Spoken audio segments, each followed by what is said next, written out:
Hello, my name is Dennis Kim. I'm the concertmaster of your Pacific Symphony, and welcome back to this Thursday Mixers. No, it's Wednesday. It's Wednesday Mixer. Yeah, I guess it's Wednesday. It's hard to keep track these days. Today we have a very special guest. We have our principal percussionist, Rob Slack. Welcome, Rob, and thank you for joining us. Thanks, Dennis. Great to be here. It looks like you're in a basement somewhere in a dungeon, very soundproof. Where are you right now? I'm at my teaching studio at Orange County Music and Dance in Irvine. Awesome. And yeah, so first of all, please tell the audience a little bit about yourself. First of all, how long have you been in the orchestra with the symphony? Okay, well, I've been in the orchestra since 1990. So when I joined the orchestra, I was the youngest person in the orchestra by far. Awesome. It was funny. Yes. So, yeah, I'm originally from the East Coast, New York area, out on Long Island.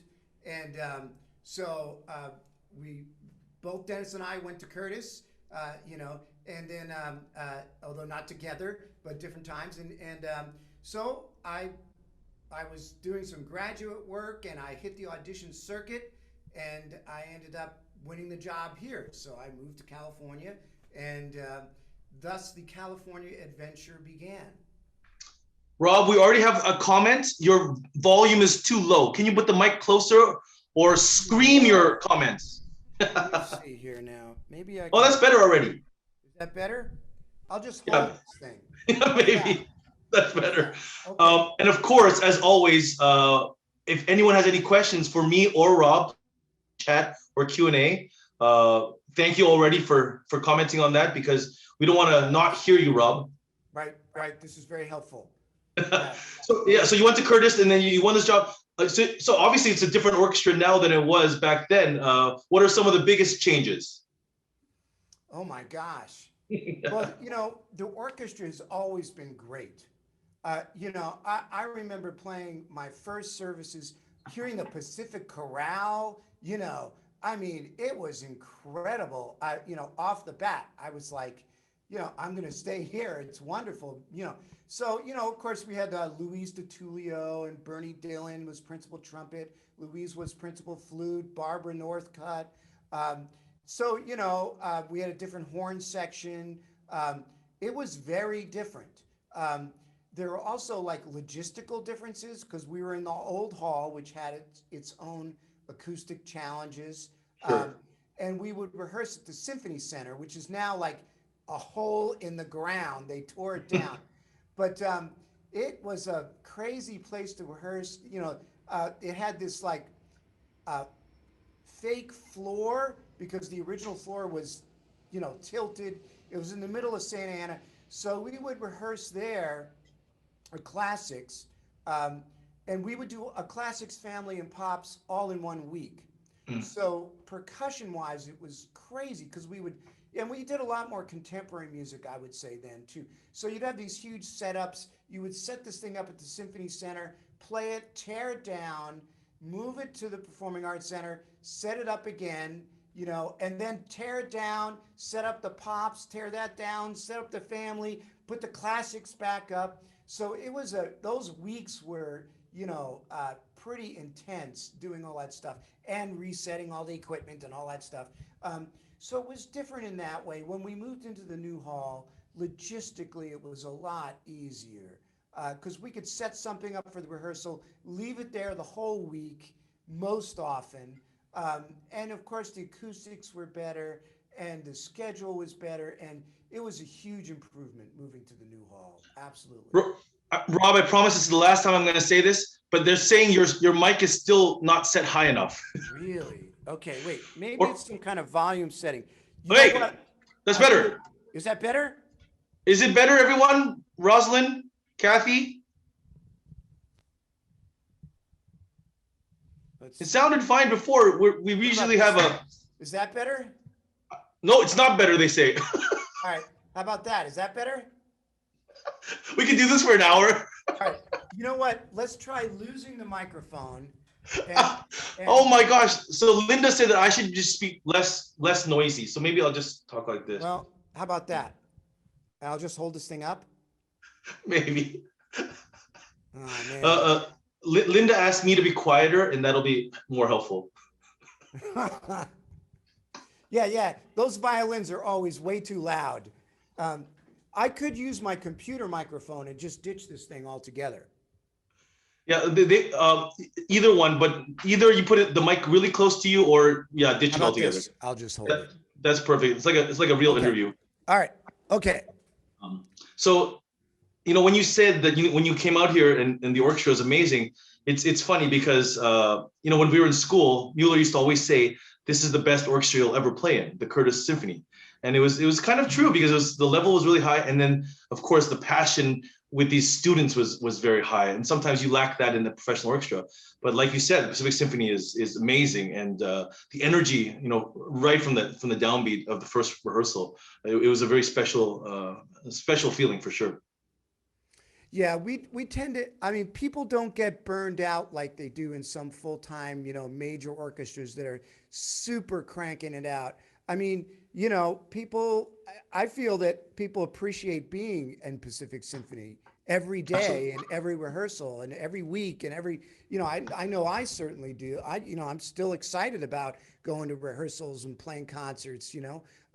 So we do have that, and it's somehow different. Why that is, I don't know, but it certainly is different, I think, than other orchestras. Right. So there's a question from Mr. Beck. How many different percussion instruments do you play, and which one is the most challenging? Okay, that's a really good question. I play a lot of different instruments and styles within the percussion realm. I actually started on violin, believe it or not. But you know, I still got the bow arm. But you know, there's three main categories that I deal with mostly. It's mallet instruments, would be like marimba, vibraphone, something like that has a keyboard like a piano.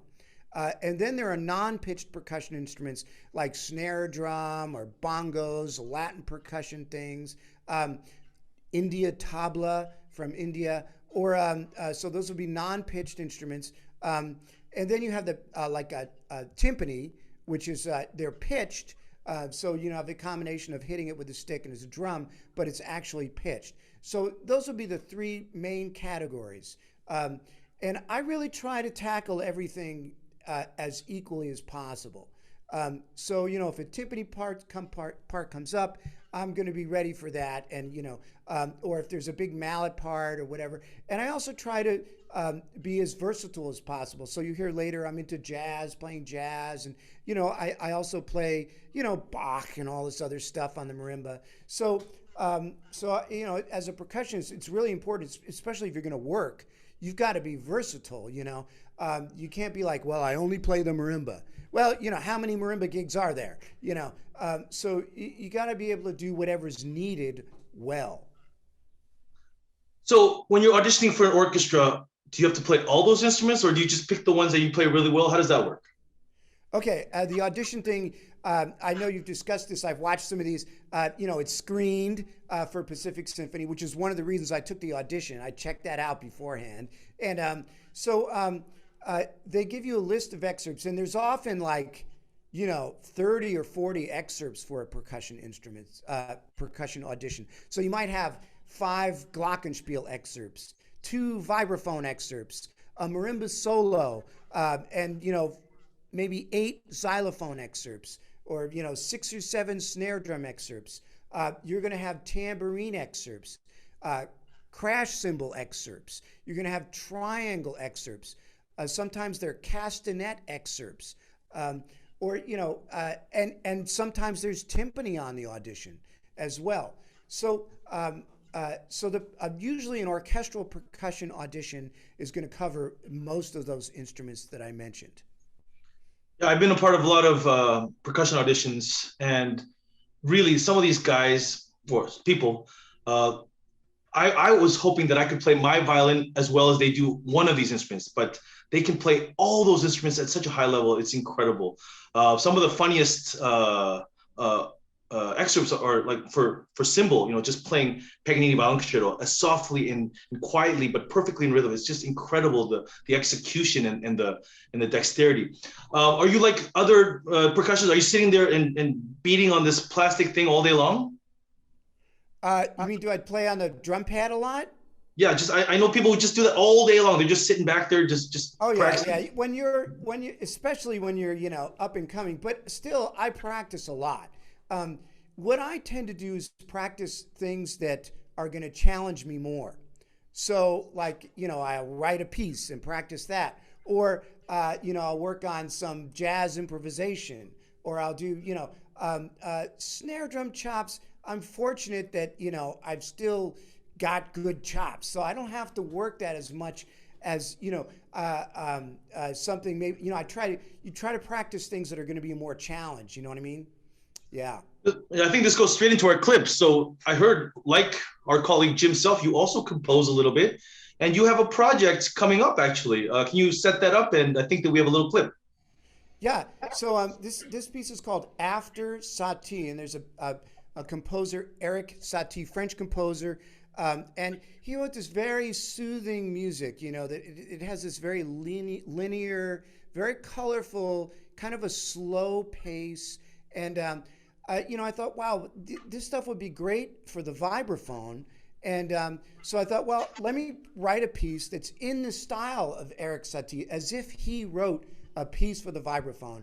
And because there's a little video project that the symphony's doing, and they wanted some music to go along with it. So I thought this would work for like a tour of the hall as you're going through the hall. Awesome. So yeah, this is After Satie. Now this is a no frills video. This is actually a practice video, but then I had to lend the instrument to one of my students, so that's what I have. But it speaks well to the piece, and as you'll see. Excellent.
Wow, amazing. That's beautiful.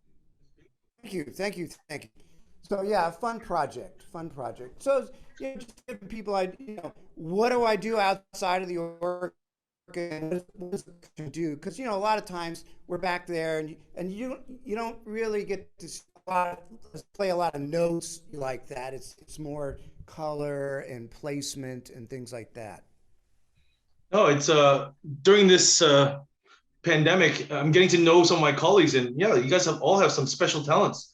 I didn't know that you and Jim, you compose. Barry's editing like crazy. It's amazing that what you guys can do.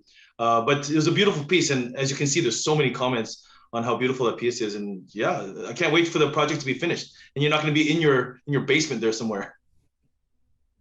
That's right. So some other questions. Where do you practice, and how do you not disturb your neighbors? That's a really good question. So I have several practice scenarios. I teach at Cal State Fullerton. Sometimes I practice there, although it's been shut down. I practice at Orange County Music and Dance, which is attached to the symphony offices. So if you go in this little room, it looks like a concrete bunker outside. That's my studio. So I'll practice there a lot. I have a condo, so I was on I have an electronic instrument. Um, uh, uh, Lisa, is a writer and she teaches English. So like a lot of times there has to be silence because she's reading or she's studying. So I can play on this electronic instrument and she won't hear a thing. And so it's like basically electronic vibraphone. So you kind of have to be creative, practicing solutions. So basically, that's how I make it work. So we have a lot of questions about Boléro, as do I. So a lot of times the snare drum player is right in front of the conductor, right in the front of the stage. How difficult is it, first of all, and how nervous do you get playing that? And how do you keep your concentration? All these questions. I mean, there's five questions about that. Talk about your Boléro experience. I'm sure you've played it many times. Yeah, it's interesting. Everybody thinks that it's the same thing over and over again. Right. I don't think of it as being difficult, fun to play. And, you kind of set this groove, and I get to look around the orchestra because I don't use it the same thing over and over again. All you got to do is start and then get louder as it goes. You kind of match the orchestra dynamic.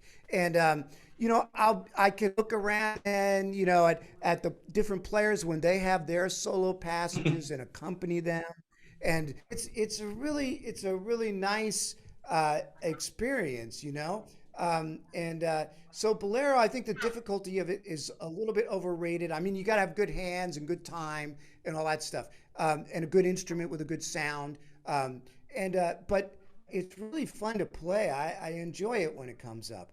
Yeah. Awesome. So in a normal symphony, how many percussionists would be in in an orchestra? It depends on the size. Like a large orchestra like Boston, I think they have four on contract. Um, Pacific Symphony, we have a very small. It's Todd on timpani and myself. We had a second percussionist years ago, but we have great extras. So it depends on the piece. I mean, if you're doing some big Mahler thing, you might need four players, or something that's modern by like Christopher Rouse or so. But in general, it might be two, sometimes none. If you're doing Bach or something, Vivaldi, you're not even going to have timpani. So it basically is Pacific Symphony. Like I said, we have a great long list of a lot of extra players. It's never a problem finding great players in Southern California. So as principal, do you decide who plays what, or do they kind of sign up for what part they play? How does that work? Yeah, I assign the parts. So when we're doing a piece, I'll get the music. I'll figure out how many players we need, who plays what when, which is very important. And I'll Mhm. type it out, and I find out who the players are that are playing, and I assign them to whatever they're playing. So when we come into rehearsal, they have their music, they know exactly what they're playing, when, and it's clear. And we may change some things in rehearsal if you can't get from here to there to get the whatever. But usually it's fairly well set. And and I also will order the instruments. So I'll work with Will and our stage manager, and make sure that we have the proper instruments available and they're set up properly. So when we get there, we bring in the small things, people bring in their music, and everybody's got their part assignments, and away we go. So you teach, like you say, here and there, and I know you have a lot of students. Tell me a little bit about the teachers that you study with, and who's influenced you the most in your career.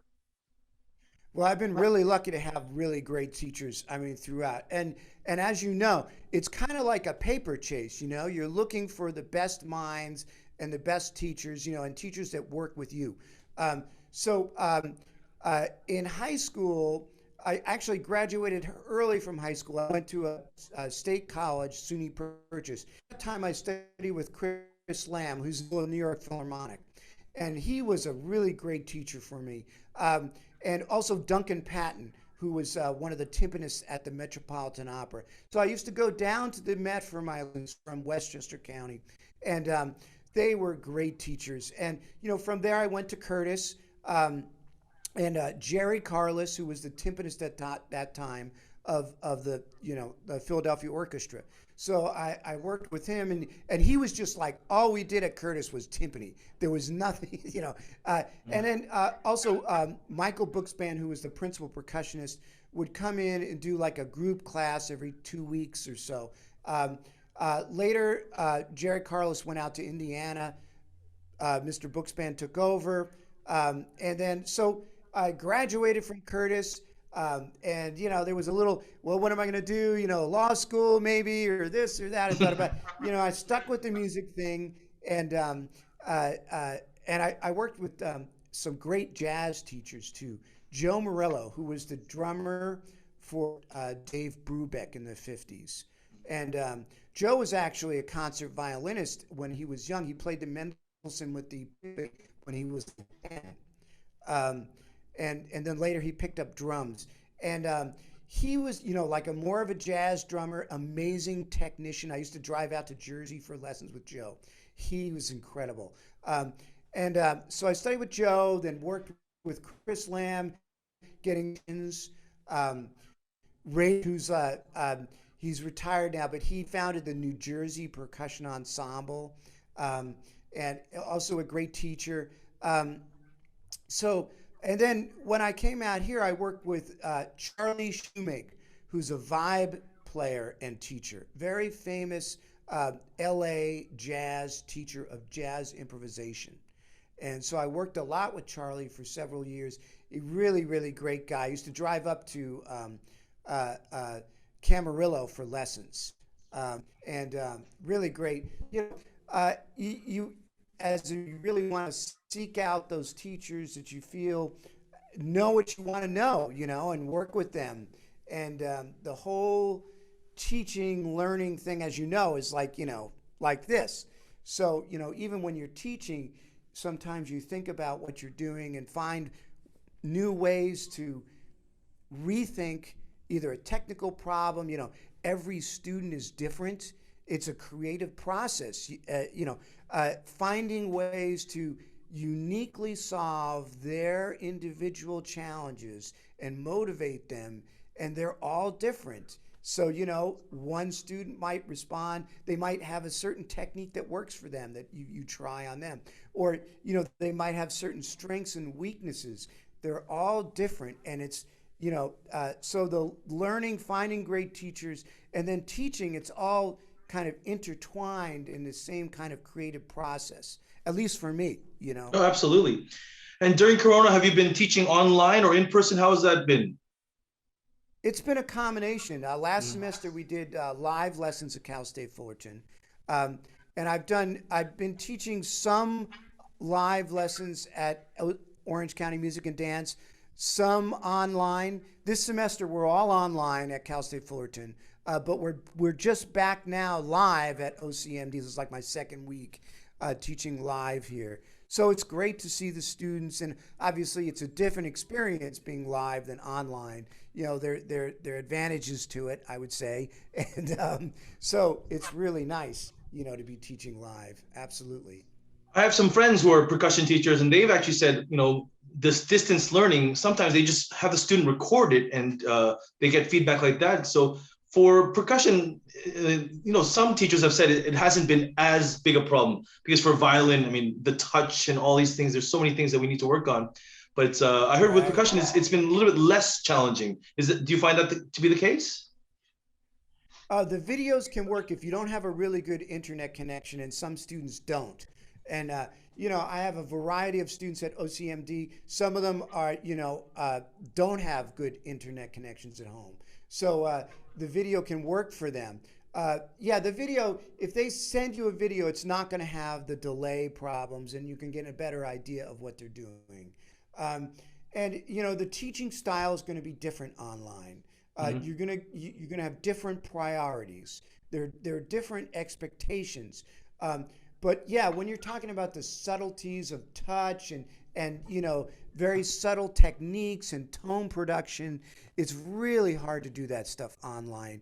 You know, a video is going to be better probably, but you know, it's certainly different. I'm not saying that you can't get much done. You can certainly do a lot with the online situation, but it's not ideal.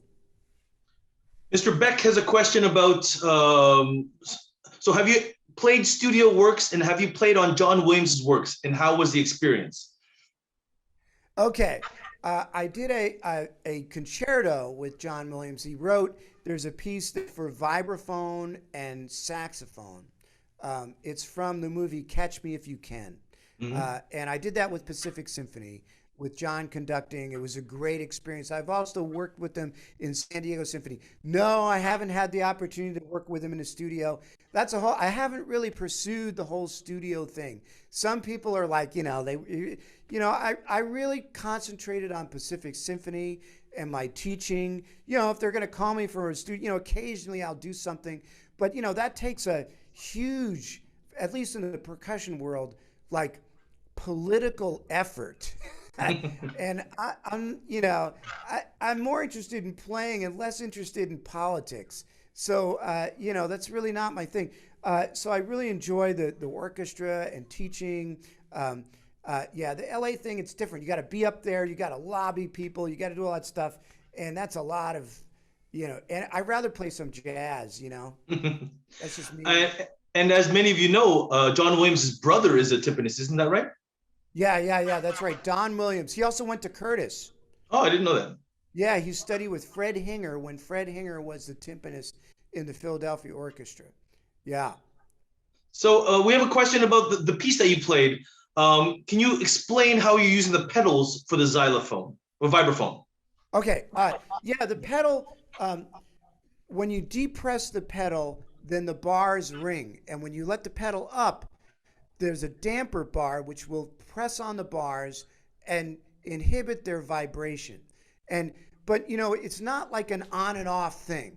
Okay, so it's much more subtle. It's like touching something softly. Okay, you're not going to be like muffle, and then so you kind of want to have a really delicate feel with your foot on the pedal, so that you can get much more subtle variations of the muffling. It's not just going to be dead or open, but you can kind of feather it. Yeah.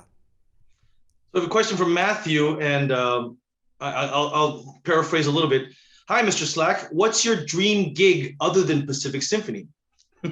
Dream gig? Well, it's really hard to say. I mean, what's the complaint about? I mean, we are in this great orchestra in this great area. There's all kinds of interesting things going on. So I love playing the orchestra. As I mentioned, I love playing jazz. I think probably having a weekly jazz gig would be a lot of fun. You know, I've never done that. I've done some CD projects. I've done some other, you know, shorter gigs. But I think a weekly jazz gig in combination with playing in a really good chamber orchestra, maybe playing timpani in a good chamber orchestra, and then playing in a great orchestra. You know, being in New York might be nice, except for the weather. You know, it's a great place. Maybe, you know, playing at the Met would be great. You know, of course they're not going now, but or the, you know, the New York Philharmonic. Yeah, there's a lot of, but you know, I'm fairly stable now. I've got, you know, a sort of a steady thing going, and I really enjoy it here. Yeah, I think that every time, I mean, when I was younger, I mean, there was the idea of dream gig, but then once you realize, you know, the orchestra is just part of your life. It's not the only thing. So like you said, the area is important. The environment is important, and all these things come into place. So I think both Rob and I are kind of in our dream gig, and we're both very grateful to be working here at the Pacific Symphony. Can you set up your next clip for us, Rob? Oh, sure. Okay, so this is a jazz thing, and this is from a CD I did. It's a very famous tune by Thelonious Monk, and it's called "Around Midnight." And one of my really, I mean, huge influences would be the vibe player Milt Jackson. And Milt Jackson has, you know, done several great recordings of Around Midnight. And really, I was like, wow, you know, if I could play Round Midnight and improvise on those changes, that would be like, you know, the ultimate musical challenge. I have, you know, so here it is, Round Midnight.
And There you beautiful go. stuff. My gosh. Thank you. Thank you. Yeah, we have I mean, I know the answer to this, but please feel free to answer. PSO has done a few jazz pieces, concerts, but not many. Are there many in the symphony who would like to play jazz? And if so, would PSO consider a short jazz series? What are your opinions on that? Interesting. There is a jazz series at the center, we've done some, like the Bernstein Prelude and Riffs, and we've done some, we've done some Ellington arrangements of the Nutcracker and things like that. Right. Of the orchestra.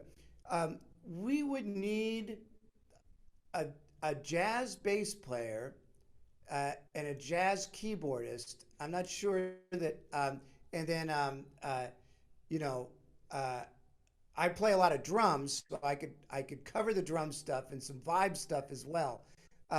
It's certainly an interesting idea. I have done some. I put together a jazz combo for some donor events. So where I played, basically a jazz set with a pianist and a bass player, and that was a lot of fun. I'd love to do more of those. I've been practicing a lot of jazz versions of Leonard Bernstein's music lately. Nice.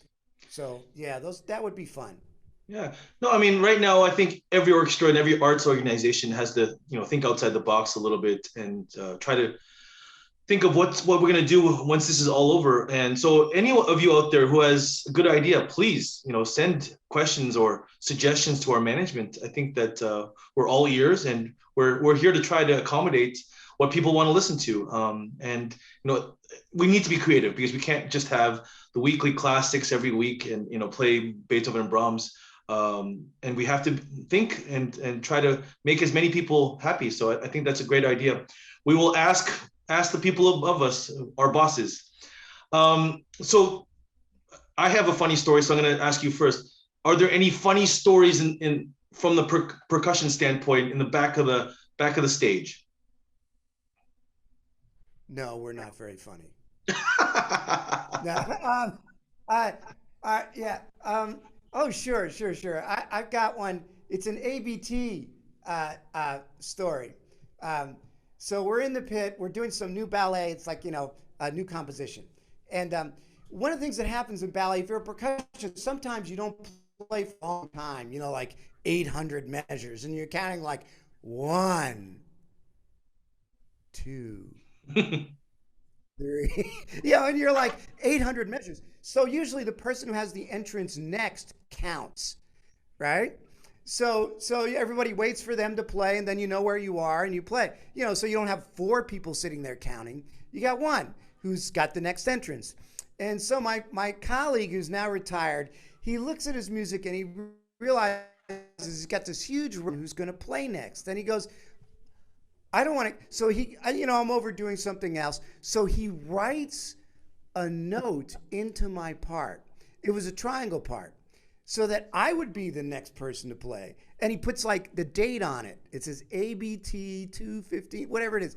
And so I go to music. I got this penciled note in here, so I've got to count the rest. So I'm counting like, 600, 2, 3, whatever it is.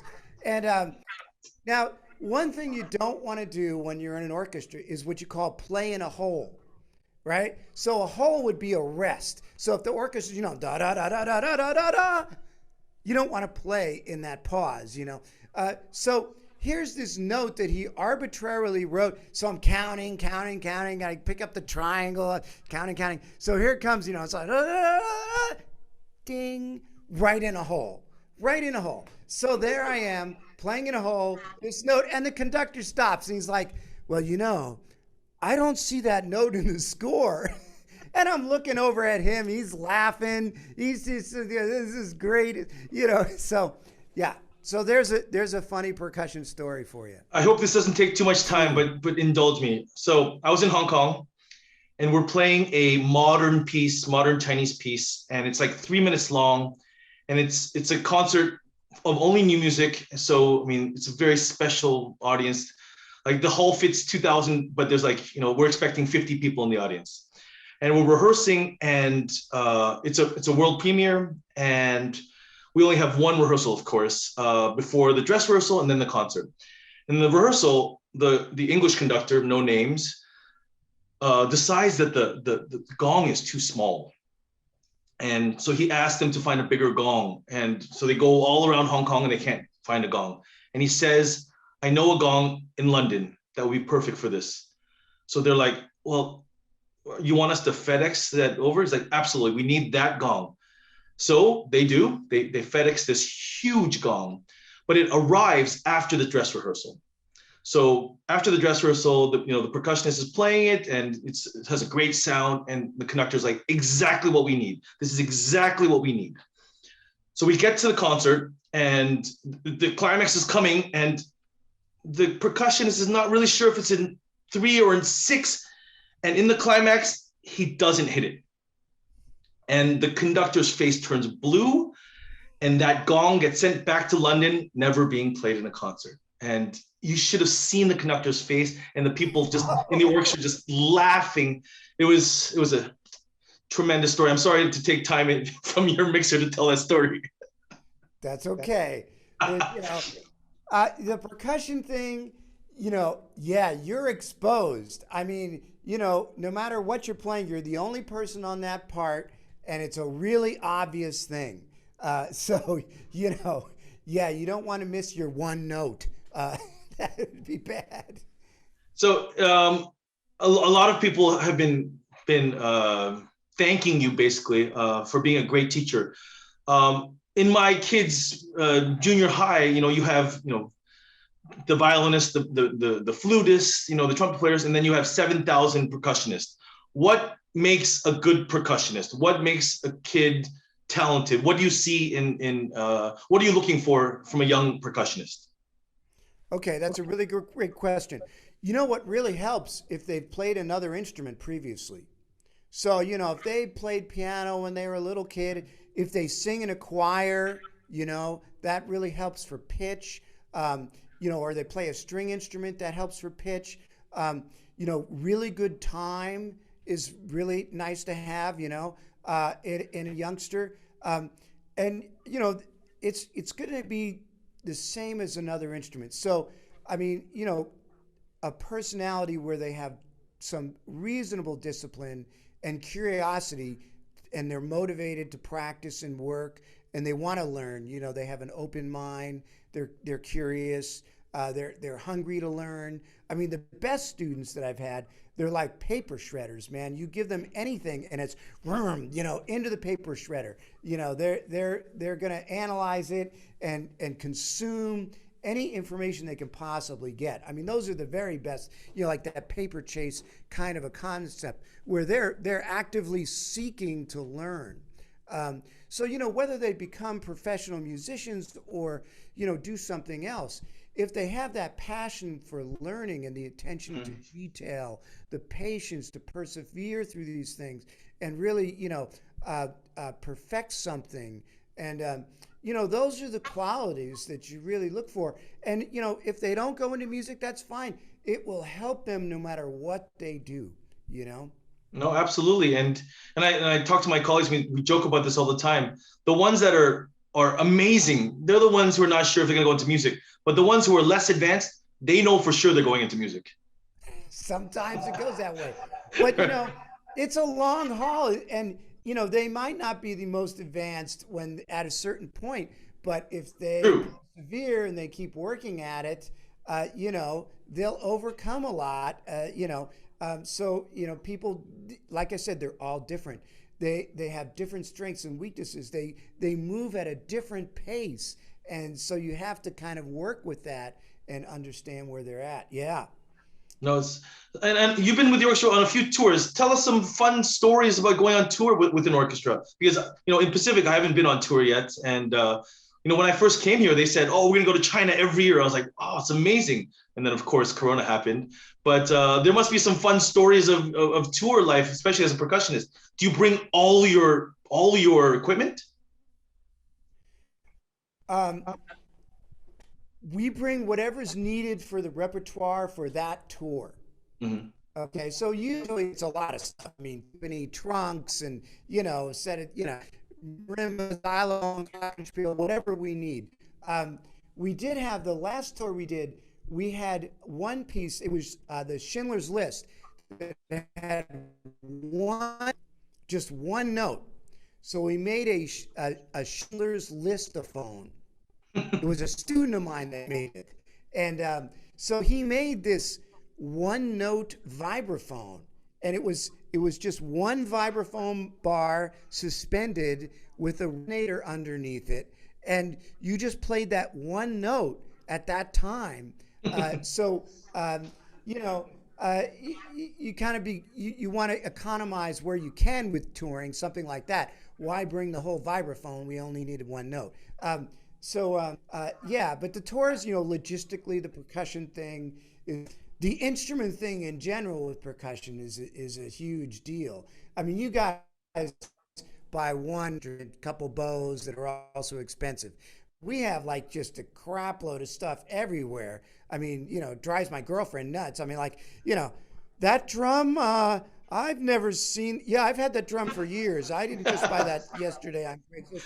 No, you know, I mean, there's all kinds of that stuff, and you know, I have a thing for high-end timpani. So you know, you know, we just did the Mozart. This had some drums that were made in Germany in the early 1900s and got goatskins heads on them, so we can get a really authentic sound. And so, but then where are you going to put them, you know? And when you're not playing them, and you know, it's great to have. I got a set of 4 custom-made Walter Light timpani here. Actually, I have 7, but there's 4 here for that I use at OCMD. You know, the equipment thing can get a little, I get a little carried away with it. And do you make your own mallets, or do you order them, or how does that work? Sometimes I make mallets. Yeah. So you got to learn how to, you know, you get a special kind of piano felt for timpani mallets, and you learn to sew the seams, and, you know, use either bamboo shafts or wooden shafts that are turned. So, yeah, that's a whole thing. It's kind of like, you know, making reeds. You know, I'll also do things like, you know, I've made tambourines for certain sounds, chimes for Berlioz Symphonie Fantastique. Now we rent these huge bells, but you know, I made a set of bass chimes for that. One point I made a wind machine. So, you know, yeah, the percussion thing, a lot of it is creative problem solving.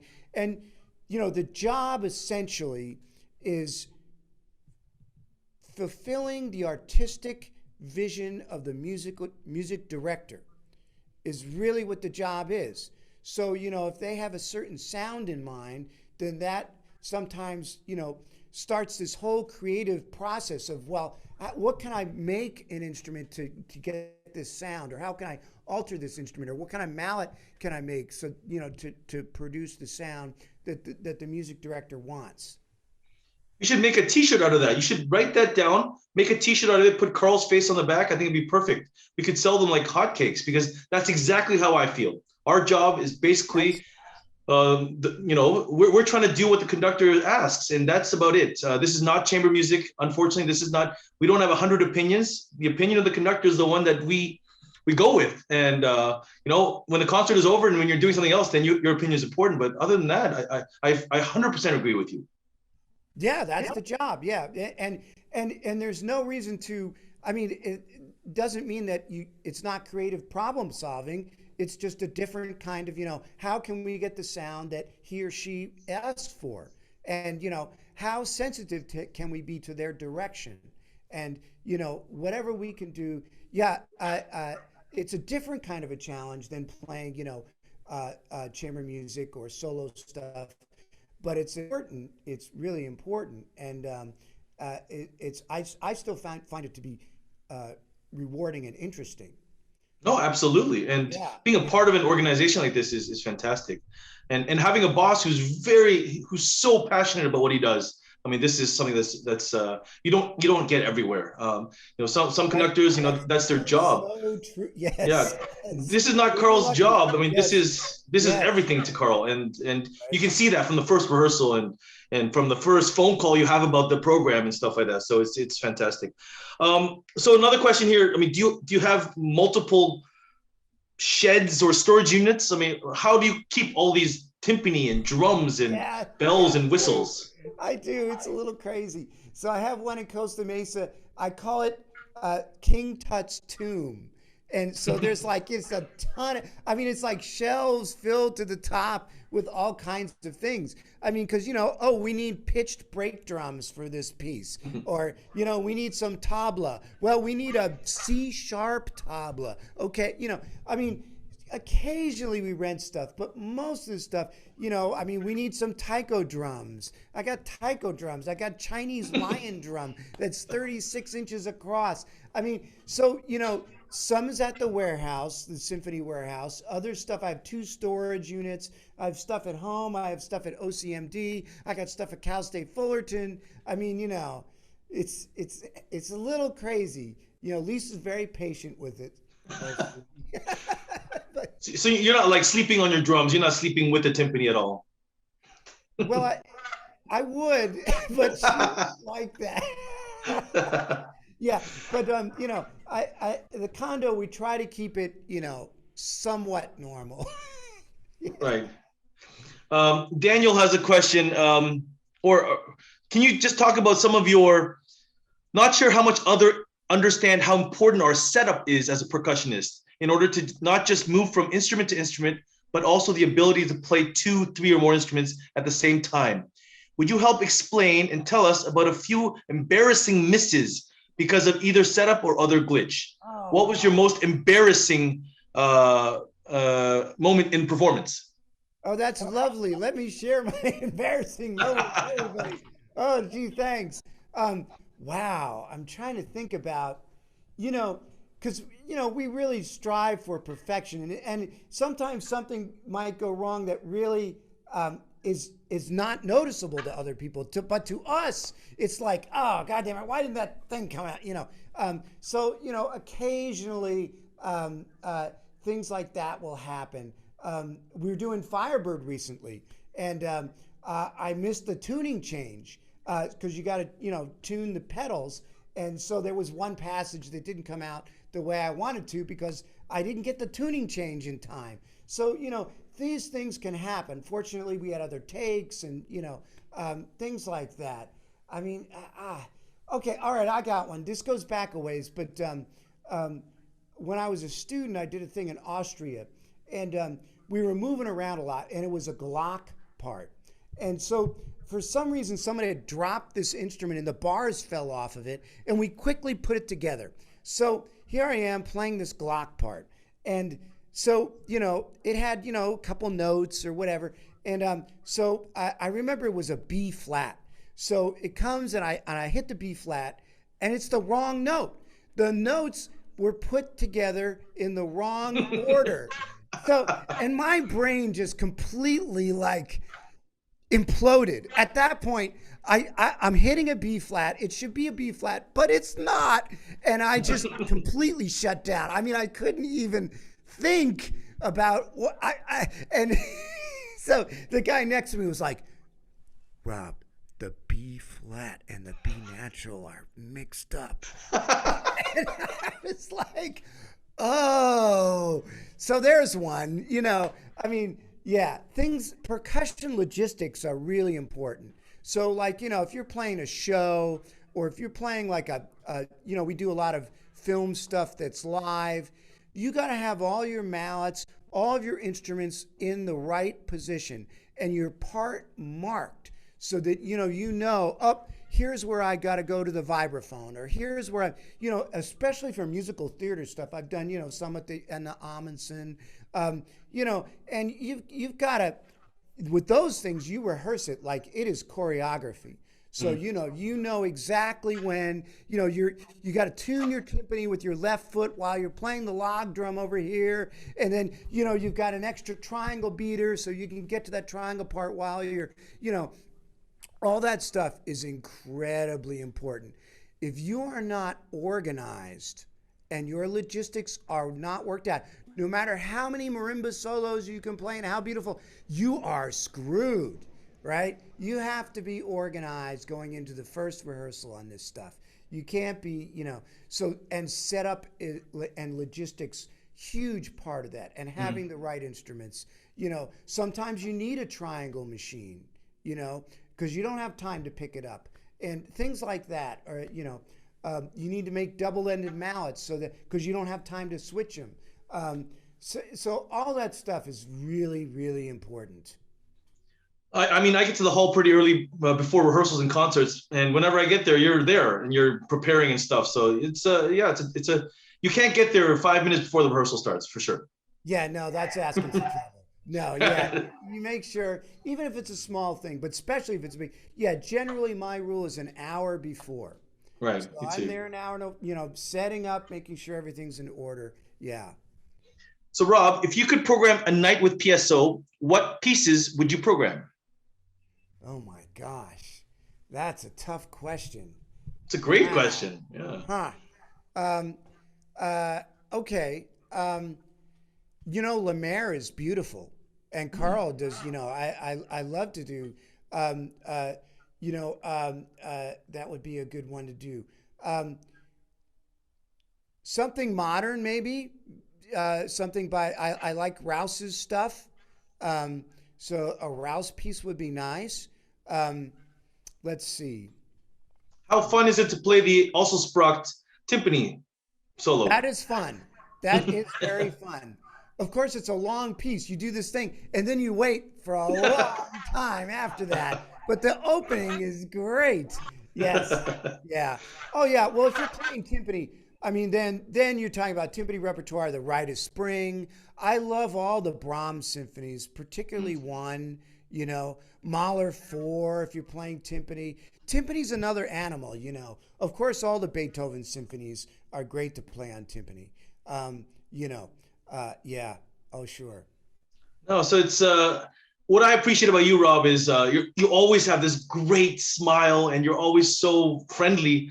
You know, when I come off stage, you're usually the guy right at the back, and no matter what we do, you're a little bit like Russell in that way. If finishing Heldenleben or doing a kids concert and playing, something really, really insignificant, you come off and you're always there. You're like, great job, Dennis. Oh, that sounded fantastic, and I really appreciate that. And I mean, I really appreciate that we can be back on stage. As many of you know, Carol Choi, one of our board members, has found a way to get all the musicians vaccinated, and I think that's starting very soon. I just got the phone call today, so hopefully that changes everything.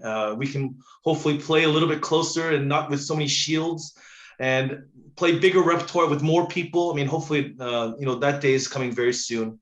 Rob, it's great talking to you. I learned a lot this hour. Thank you so much for what you do for the Pacific Symphony, and of course, teaching all the next generation. Continued good health, and I'll see you on stage. Likewise, Dennis. Thanks for having me. We're lucky to have you in Thank the you, Rob. orchestra. So, and a Curtis grad. Yay. Thanks, Rob. Be well. I'll see you very shortly. All right. Take care. Yeah, Thanks very take much. care. Bye bye.